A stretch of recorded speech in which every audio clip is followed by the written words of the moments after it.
Have you ever thought of writing down what you did, day in and day out, to find out what is working and what's not? Well, good news, you don't have to, because Sanjoy did this. He wanted to find what makes people buy his stuff and what makes them take his meetings. And he distilled from that 5 learnings, 5 core principles that work for cold calling, cold emailing, anything you want to sell in any industry. He tested it with every training that he did with a company, about 100 or more than 100.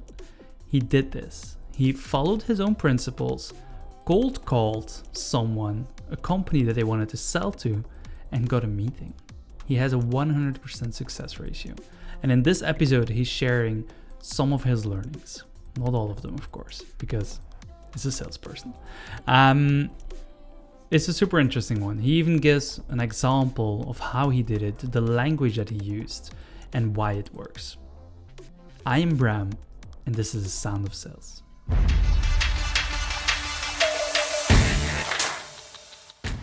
Forget all that gut feeling stuff. Just do it. Integrity is everything, with everything underlined. All I have to do is replicate those 5 things every day, and I'm sure things will turn around. For the people that don't know who Sanjoy is,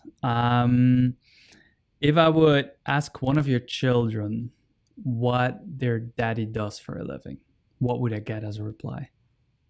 I think sales leader, that's what they've heard and sort of know. And do they have an idea what that entails?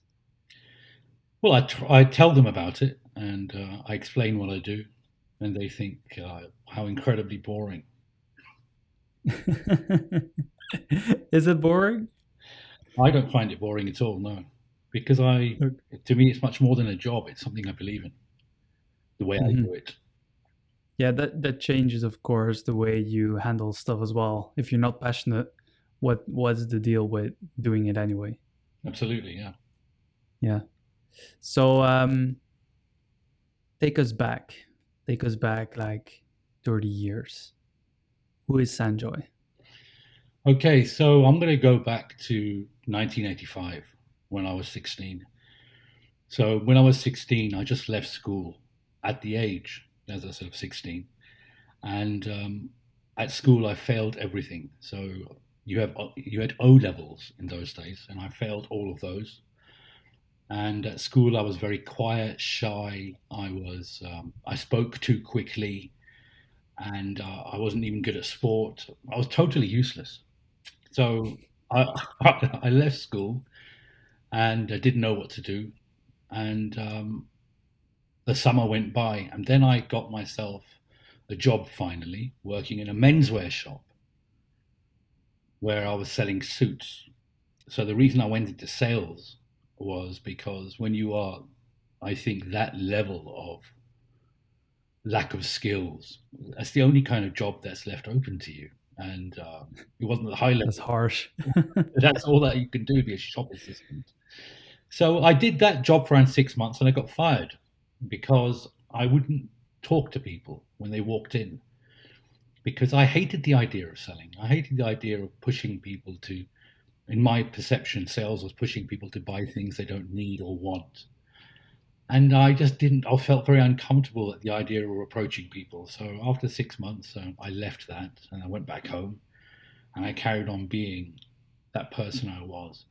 So though I was that person I was, inside I always wished I was more than that. But I was just resigned to the fact that that's what I was. And my family didn't help. My family and extended family just reinforced to me from a very young age that I'm an idiot, always will be an idiot, and that's the way it was. So I totally believed that. Anyway, yeah. And what I did then was I got myself another job working in life assurance, where I was selling life assurance, commission only. And I did that for a few months, and I didn't get anywhere. And then I decided I'm going to ask those who I perceive to be brilliant salespeople around me, What is it? What is it about what you do and how you do it that makes you successful? Tell me the specifics, because then I can just replicate and do the same thing. So what they would tell me was, in their attempt to be very helpful, was, you've got to be very positive, you've got to believe in the product, and you've got to be very passionate, which is all very good, but it's not at all specific. And I wanted specifics. I wanted to do this, and you get this result. And telling me to be passionate and believe in my product and just blab at people, to me, just reinforced what I felt bad selling was, or what selling was, which is just overflowing with passion about something you don't really believe in to make them buy it so you earn your money. So after a while, what I decided to do was I decided to write down in a pad when I was even vaguely successful at anything, even slightly, what specific factors played that part. So I wrote them down, and then when I failed at something, which I had a lot of data on, why do I think? Again, absolute specifics about why that failed.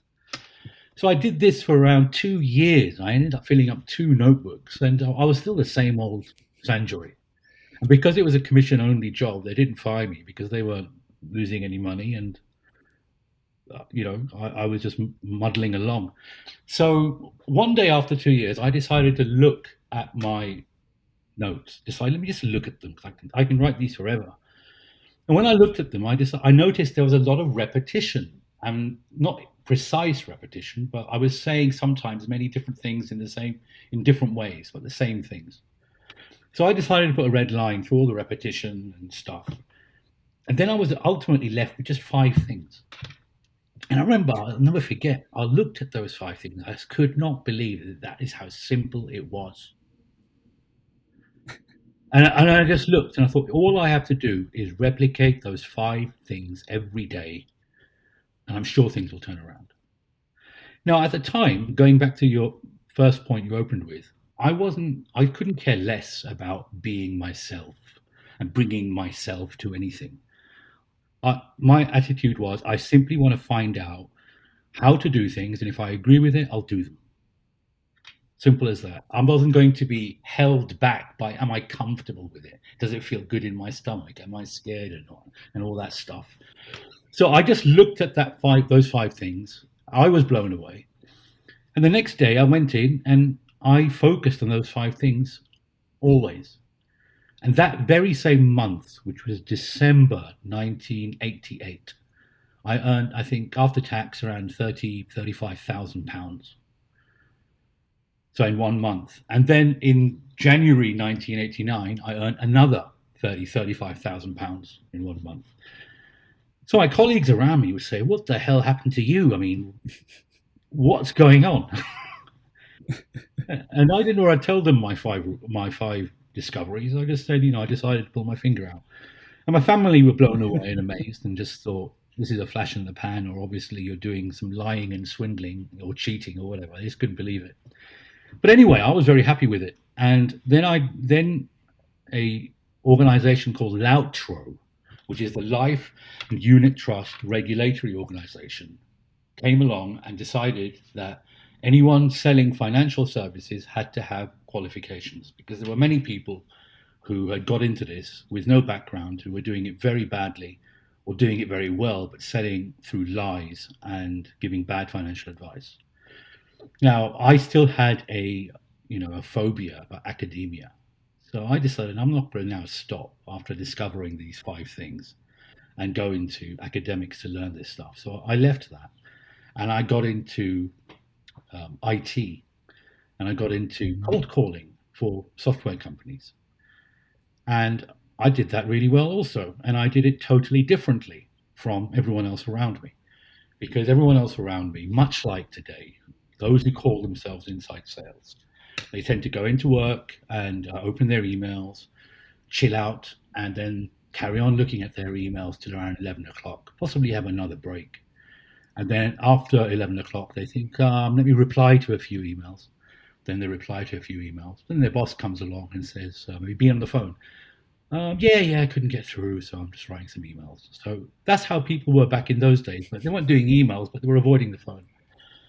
So what I would do is I would just get on the phone, bang them out. And also I didn't go by another basic rule of the game, which is always start low, always start at the bottom of the rung and try and work your way up. Or like my colleagues did, stay there. So what I would do is I would call CIOs, and I would always get through to CIOs. And those CIOs would stay on the phone with me for half an hour to 45 minutes.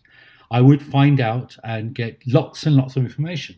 And I would create appointments with fully qualified opportunities with C-levels. I'd get referred by those C-levels to the finance CFOs, and I would speak to them also, get everything I need, set those appointments. So that also blew people away around me. So from there, after that, I got into field sales, and I found those 5 rules and everything about selling on the phone. It's exactly the same on the field.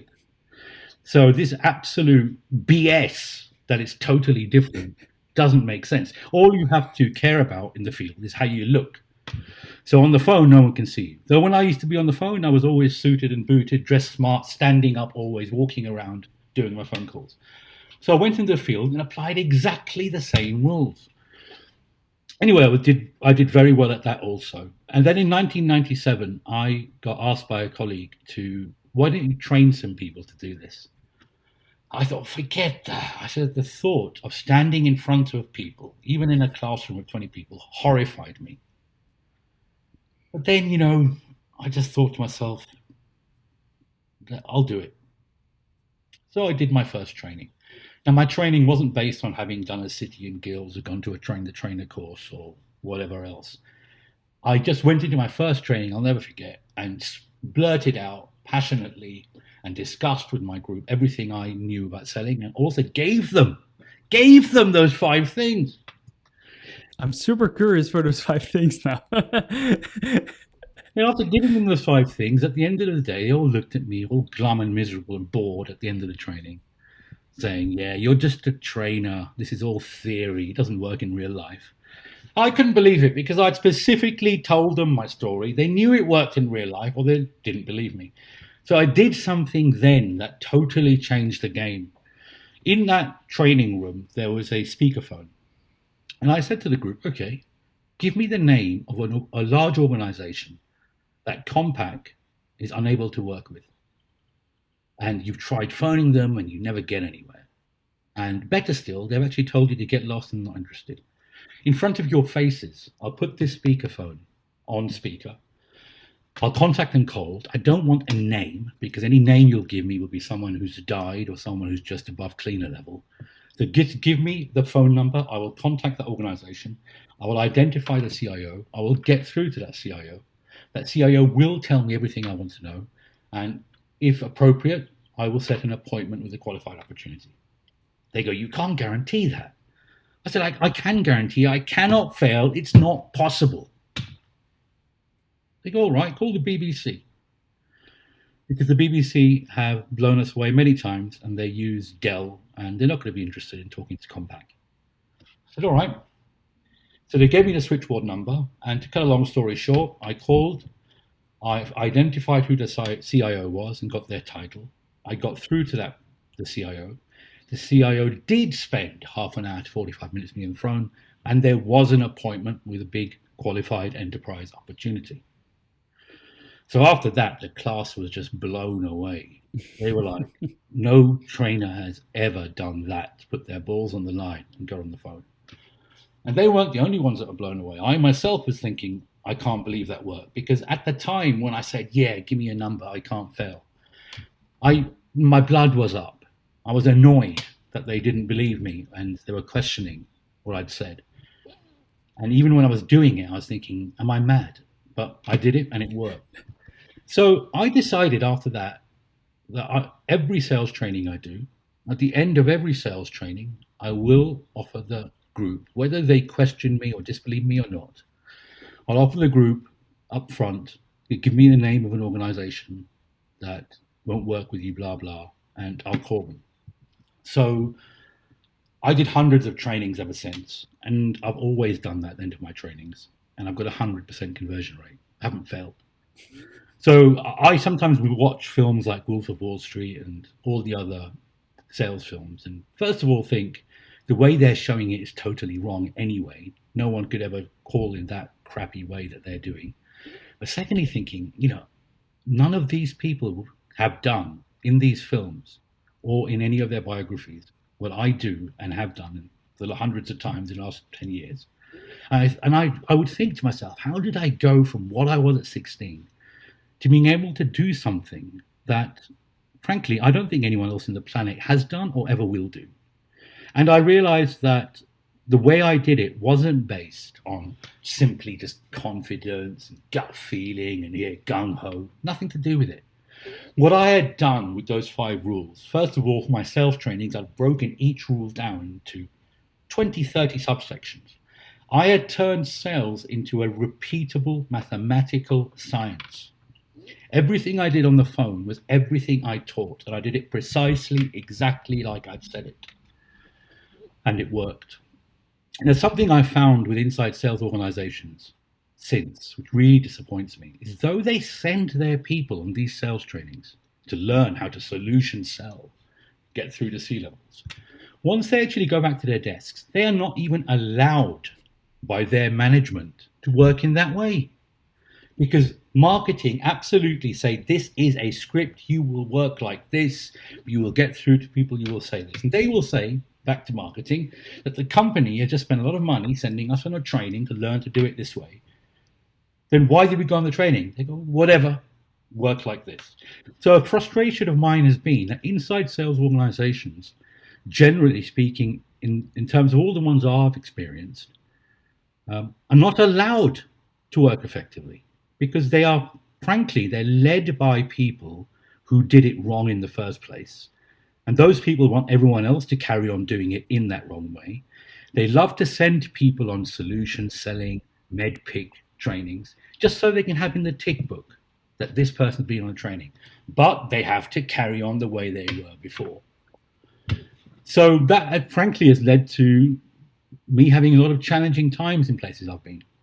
So places where I've worked, I have made my teams work in that way, achieved astounding results, but ultimately made a lot of enemies of people who don't want that cat let out of the bag. I have come across field salespeople in organizations who are terrified of speaking at C-levels. So I actually say to them in a helpful way, not in a challenging way, look, you're all field salespeople. You think talking to CIOs is impossible. Here's a phone. I'll show you. But they won't do it. Their bosses won't allow it. And I know why that's also happening. If they do allow it, and I do it, that means they have to change the way they work. That's far worse than just carrying on as before, getting the medium results that they do, and not being shown to have worked ineffectively all their lives so far. So there you are. That's my life and some other extra thoughts thrown in for good measure.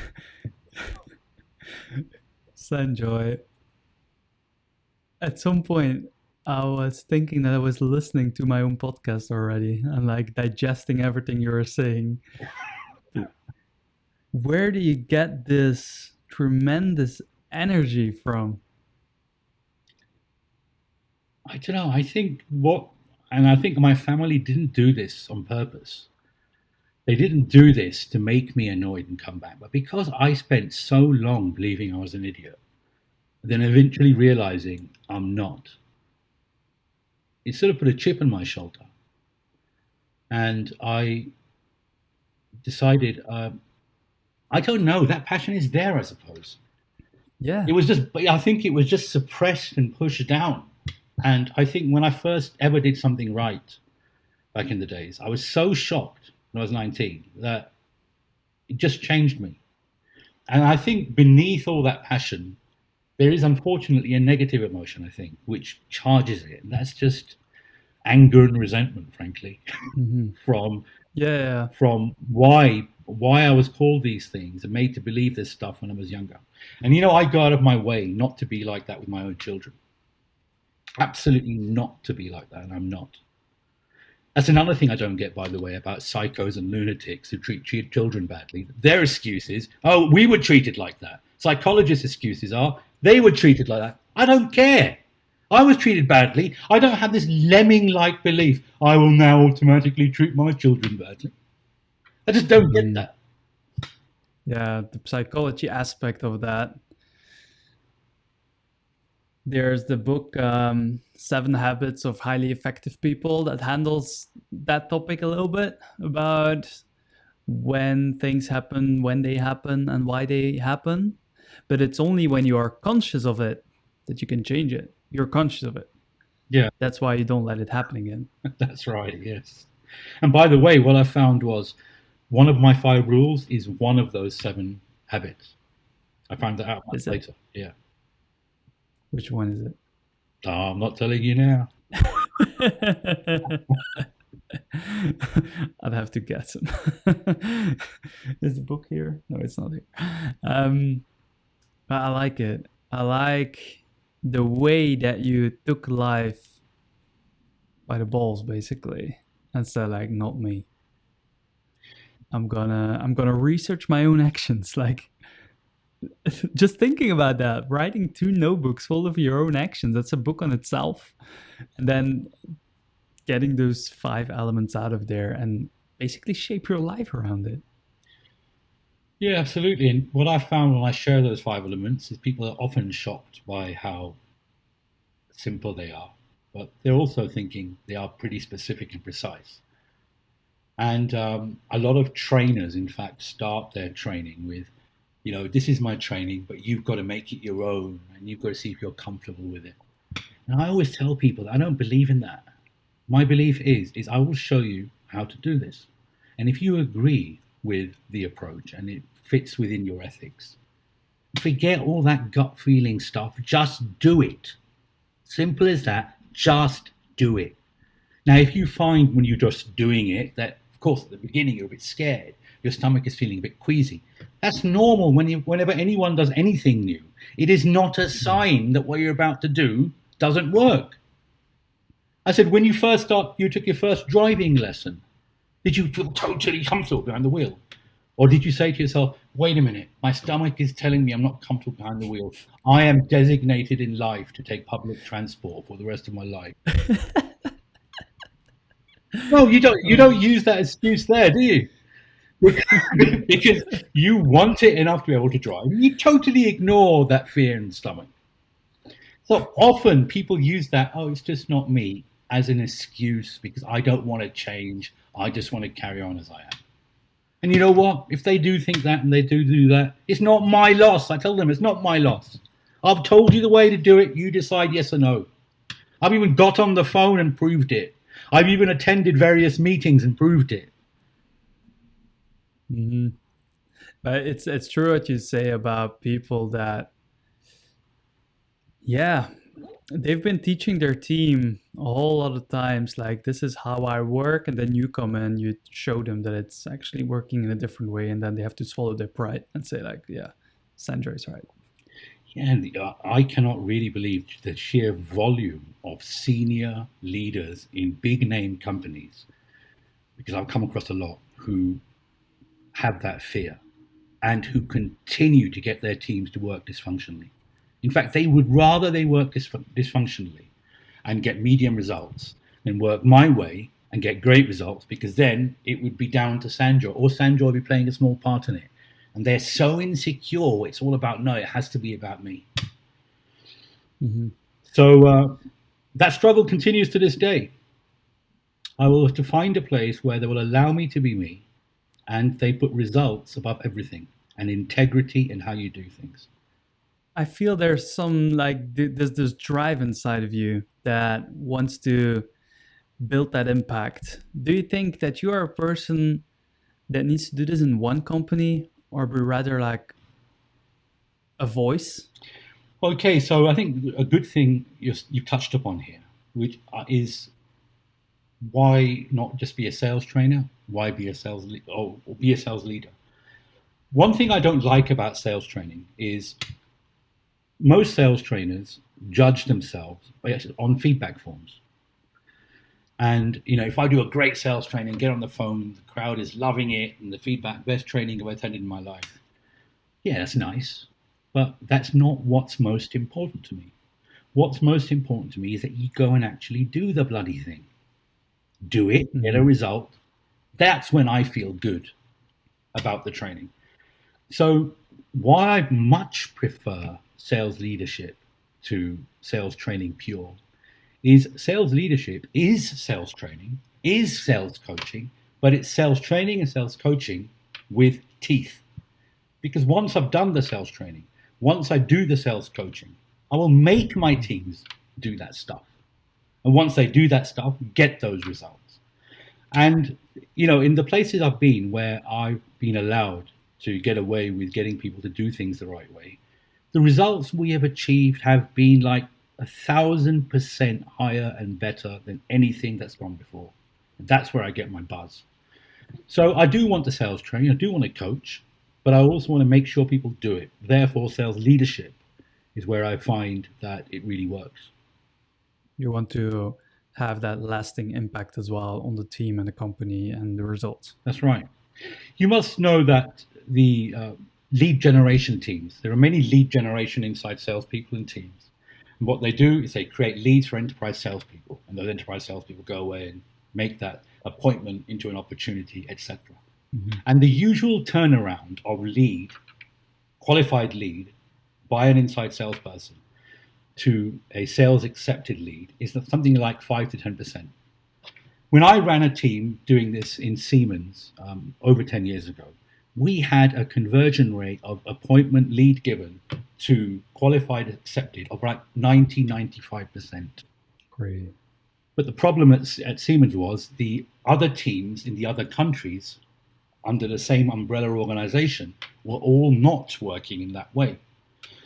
So one day they decided to dissolve the global inside sales because they found that 95% of it didn't work. It didn't matter that I was in the UK with this team doing it right. I can understand that. Yeah, first of all, you have your drive. You say like, I'm good at this and I see that it's working. You want to share it with a company, but you need to get all lines lined up in the same direction. You see that it's still working, but you have pushback because, you're basically changing the way the whole company works. How do you deal with that frustration that comes along with that? Because I can imagine you have your vision, you have your goal, you wanna make that for yourself, you wanna push it, and you have that pushback. Like, because not only with you, but I think with any company or any leader in a company, you're gonna have to deal with pushbacks. Yeah, you're right. And what I do is I remind myself that the reason I got blocked at a company, in every company, everywhere I've been so harsh about and so self-righteous about, everywhere that I've got blocked is ultimately my own fault. Because I have to remember that when I succeed at something, I take that responsibility. But when I fail at something, I also take that responsibility. So I tried different ways everywhere I've been to make this more well received and work better. And it's getting better. And one day I think I'll arrive at the similar kind of almost mathematical formula of how to make it work and the do's and don'ts. But I think that, often I have found, and this is in normal life as well, that even when I'm just happy and excited or just talking to someone about something I believe in, there's a sense sometimes that maybe stop being so aggressive. What are you so angry about? So I'm not angry. I'm just talking. Yeah. And people tend to think when I talk in my way, believing in something, it's too much almost. It's just too boom in your face. So sometimes I've got to also when I'm working, I think somehow control that. Yeah, I understand what you mean. I've had that in the past, and it's something that I'm very cautious about as well on my own. Is sometimes it can also, people can assume or can feel like it's an ego that is talking, or that you're know-it-all while you're just trying to help someone, but it's in the way you word it or the way you bring it across that they feel like frightened or like overwhelmed, and then it leaves them with a negative impact and all that stuff that comes along with it. There you are. But what is your ambition with it? Well, what I want to do is I want to create overall sales approach in an organization, which is aligned, be it inside sales or field sales or selling on the internet and social media, which is all aligned and all working correctly. And the basic ethics of the sales approach I believe in is absolute integrity, total truth, and only selling something based on it being relevant and needed and useful to the person you're selling to. Yep. Also, a big thing that a lot of people forget. You're a lot of times you're being sold to, well, even if there's not a match between the product and the prospect. Absolutely, and no one likes to be sold to. But what we have to remember is that everyone loves to buy, not Dubai. Maybe they do as well. Perhaps. But everyone loves to buy. And what we've got to do is help our customers buy and not sell them anything. It also comes down to the hustle and the bustle, I think. Like you have sellers with the great ambition. They go do whatever it takes, and they take every prospect they may find over the internet or wherever on Sales Navigator. They're like, oh, gonna sell to you, gonna sell to you. Your approach is far more humanized. Thank you. I think it's because we talked before as well, and what you told me is that you literally go on the phone like, this is what I'm offering, and you take the pressure away from them because they have a choice. Yeah, because what I do is I, in fact, don't say to them necessarily, this is what I'm offering. I say to them, this is what I specialize in, and I want to have a conversation with you to understand where you're going as a business. Let's forget technology. Let's forget the products and the area of products which I'm wanting to find out if it's relevant. But let me understand what you're trying to achieve with your business, and let's see if our product or service can in any way enable that. Mm-hmm. And whether I'm selling an LCD screen, a laptop, or whatever, some cloud technology, a software as a service, the conversation must start at their business level, not at their software level, not at their IT level. But it's a huge difference. And even though, like, how do you get through those first minutes? Because if I give you a call and I don't talk about my technology, but I'm a salesperson, a lot of people just say, not interested, or they don't even hear you out. They're like, not having it, not today. Do you really go with an introduction like, hey, I'm Sanjoy, and this is the overall scope why you're calling? And do you get through that moment? Because with your 100% success ratio, you got me curious. Yeah, absolutely. So it's always the little things that have the biggest impact.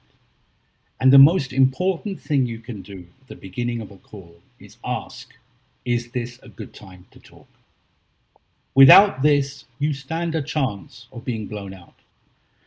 So of the 5 rules, 3 of those rules are around how you speak and how you say things and wording. Mm-hmm. So what I do is my opening is solidly using those 3 communication rules about wording and about how I'm saying things. And it's with the good time to talk. What I'm going to do now is I'm going to give you an example of something I really said on a live cold call probably around 15, 20 years ago in front of a group. And then you can hear what that beginning was. And then I can explain to you afterwards, if we have time, why it worked. So I was working and doing a sales training at ACER, ACER, in South Africa. So I did my whole sales training. And at the end of the sales training, I said to the group, give me the name now of a big company that won't work with you, and I will do the call, blah, blah. So they said, all right, call South African Airways. Because there, you won't even get the name of the CIO or get through. And the CIO uses HP. They're not going to be interested in talking to you or ACER. It's all right, let's do it. Put the phone on speaker, identified who the CIO was, and I understood what his official title was as well before I got through. because it was literally CIO. And I got through to him.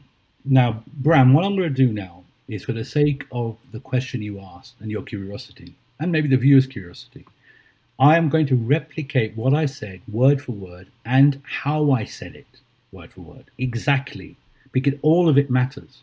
It's not just what I say matters, how I say it matters too. This is what happened. His name was Mike Ray, and he answered the phone. He goes, "Hello, Mike Ray speaking." I said, "Good afternoon, Mike. My name is Sanjoy Bhose. Now, I'm calling you from ACE's South African headquarters here in Johannesburg." "Yes." "Mike, is this..." Sorry, I said, what did I say? I said, "I understand you are the CIO for South African Airways." "Yes." "Excellent." I said, "Mike, is this a good time to talk?" "Well, no time really is a good time to talk, but, what can I do for you?" I said, "Okay, Mike, I am conscious that there is no relationship whatsoever between South African Airways headquarters in Johannesburg and ACE's headquarters here in Johannesburg." "Yeah." "And I'm quite sure, Mike, for you to even consider working with ACE at any point in the future, some kind of relationship needs to be in place."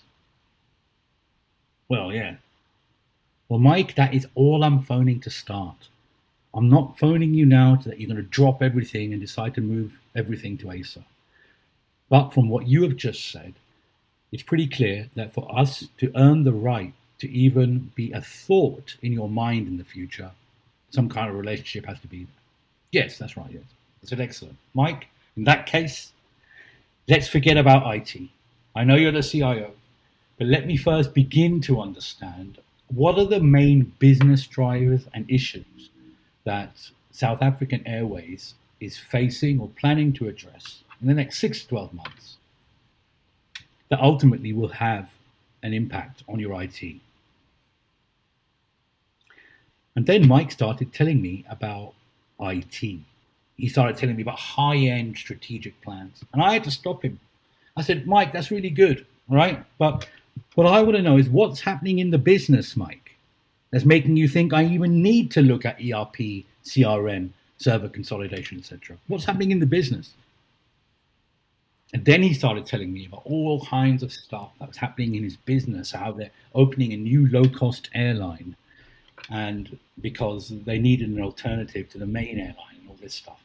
So once he told me lots of detail about the new low-cost airline, though I was calling from ASA, and though it was ultimately hardware I'm selling, the pattern is you start with the business, even if hardware's down here, you start with the business, the next level is software. You must discuss software and applications.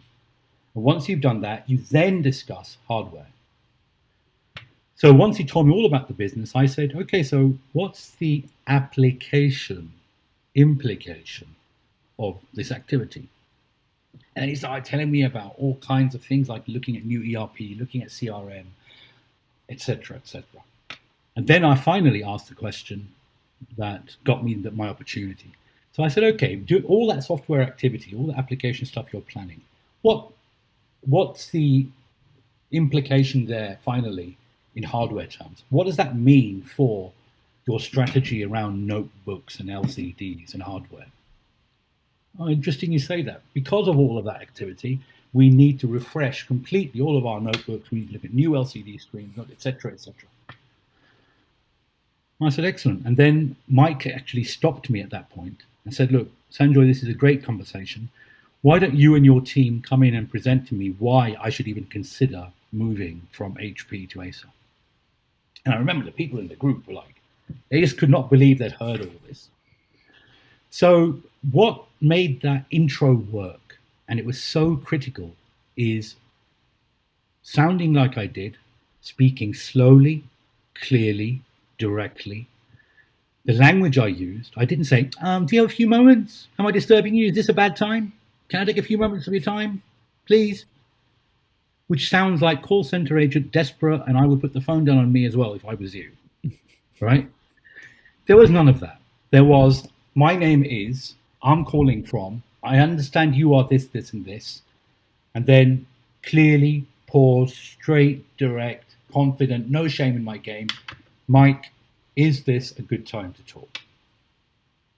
Now, if you deliver that little intro with "Is this a good time to talk?", what happens is the person's not sitting there thinking, "Oh, this isn't a salesperson," or "This is a salesperson." What the person is thinking is, "I've never quite had a call like this. I'm curious. What the hell is this about?" And then the person says out their mouth, "Well, what's this about, Sanjoy?" Now, this doesn't mean you have now earned the right for an hour conversation. It simply means you have earned the right to give the reason for your call. And as long as that reason is watertight, you stand a very good chance. Now, if at that point your opening pitch is like what most inside salespeople do and salespeople, which say, "Hello, yeah, we've got a special offer on our notebooks and LCDs, and I'd like to take a few moments of your time to run through the various features and stuff about how we can help your business." Boom, oh, it's gone. But what you do is, what stuck to me is your name. You said your name very confidently. I'm Sanjoy Bhose. That was one for me that immediately stuck to my mind. And the rest of the conversation, you're very confident, relaxing, but also you put yourself on the level of Mike. You're talking person to person. Doesn't matter if he's CIO or the cleaning lady. That's right. That's right. Because talking up at someone is as rude as talking down to them. Mm-hmm. Because when you talk up at someone, they have this feeling that, "Could you please just talk to me on the level so we can get to the point and see if this is a good use of my time?" Because while you're talking up at me, you just sound like someone who's doing something you don't believe in and wasting my time, frankly. Yeah, indeed. But similarly, talking down to someone is also rude. But it's about achieving that on the same level. But it's also about feeling and understanding it, because a lot of people don't realize when they do that. That's true. That's a very good point. And what I like to do with my trainings is take away that excuse. Mm-hmm. Yeah, and probably that is why 60% of your 5 rules or your 5 takeaways is about language. Yeah, 60% is. 60% is about language. One of the rules is an overall philosophy to selling, where everything you learn in sales, in MedPick and all solution sales training, what you do is you take everything you learn and you put it to the standard of this one rule. And if it fits that standard, it's good. If it doesn't fit that standard, don't do it. And the 5th rule is about mindset and attitude. Also very important, especially nowadays. You see that mindset is becoming increasingly important. With the COVID situation, all that sort of stuff, more and more people have really spent time on who am I and what do I want to do and that sort of stuff. So I think that rule is highly relevant as well.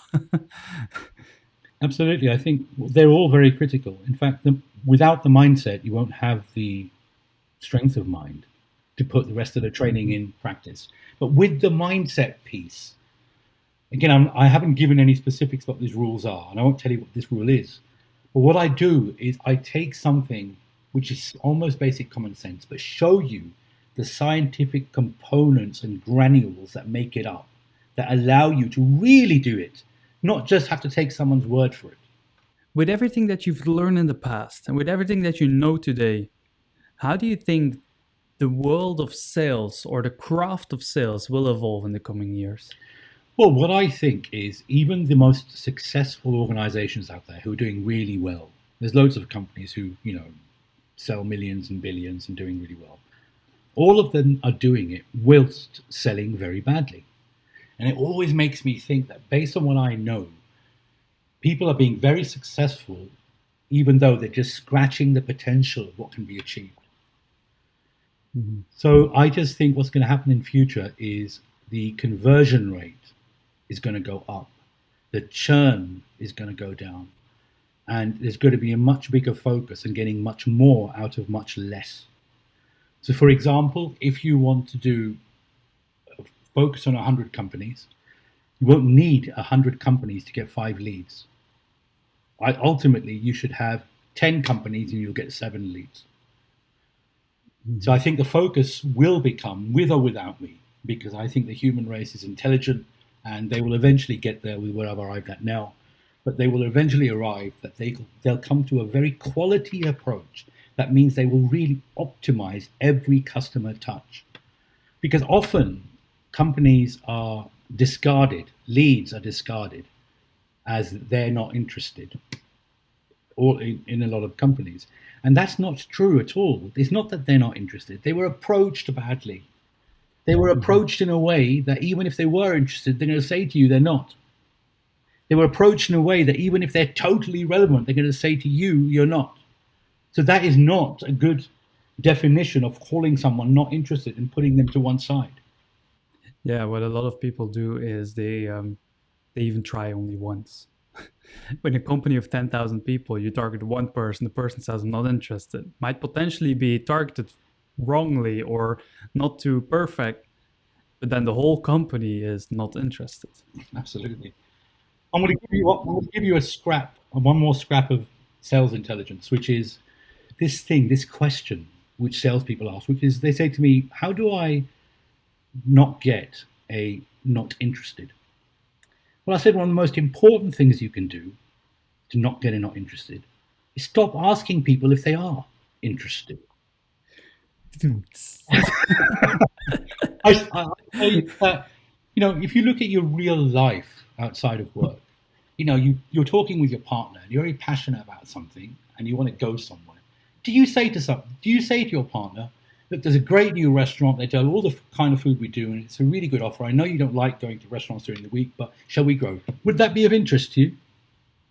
I said, why don't you say that in real life? They said, well, it doesn't sound right, does it? It doesn't sound natural. It's not normal. It's very working. I said, yeah, but when you go to work, you're speaking to human beings. You're telling me these human beings are open to being talked to like that, where you wouldn't insult people in your personal sphere with language like that. I like that one. Then I say to them, in real life, what do you say to people? You talk about an idea and you say at the end of it, what do you think? Say that everywhere you'd normally say, would that be of interest? So, John, I think we should meet because of XYZ 1, 2, 3 ABC. I recommend we set this meeting up for next week. What do you think? Which is a hell of a lot stronger than, is that of interest to you? Which is awful, awful. If you go to a doctor who's just understood everything that's wrong with you, and they say to you, you need major surgery, would that be of interest? That's very relevant. Would that be of interest? As what it's done is made everything you say seem insincere and wrong and lies, and optional. Yeah, you just made whatever you said before redundant. Totally, yeah. It's as bad as but. Yeah, but I have a list in I stored a list somewhere with all the things salespeople should avoid saying. It's like but or maybe or like all those hesitant words. Yeah. Stick, is that of interest to you in that list? It might be already in there. I should double check. And if not, I will put it in there and I'll put your name next to it. And one more thing, I love it. Don't use words like your company. Always use their company name. If you look at my South African Airways intro, I didn't say your company has no relationship with ASA. Your company, your company, your company. It takes away everything. Yeah. I said South African Airways has no relationship with ASA. Use their company name. There's a lot to think about, Sanjoy. I bet this has gone in a whole direction you did not expect. Yeah, I love it. As a last question for you, this will be an interesting one. If I could give you a billboard on the side of the road, and you can put anything on it except marketing, buzzwords, and that sort of stuff, what would you put on that board? Integrity is everything, with everything underlined. Can you elaborate? Yeah, you've got to be honest and truthful in your communication. Integrity. If you say you're going to do something, do it. If you say you're going to do something and you find you can't do it, tell the person you can't do it. If you say you're going to go somewhere at a certain time, be there on that time. If you're not going to be there on that time, let them know before the time. If you promise someone to have some work done by a certain time, either do it or rearrange. Have integrity. Talk to customers. When talking to customers, if you're finding that after understanding their situation that your product really isn't the right thing, have the integrity to say, from what you've said, as much as I would love to sell you this thing, I'm not going to sell it to you because it will not achieve what you're going to do. That's integrity. But in the process, you become trusted advisor. Yep. So integrity is everything. It's fundamental for quality. And for respect on the other side, and respecting your own as well. Yeah. I love it. Thank you for joining me. Thank you very much for giving me an opportunity to rant.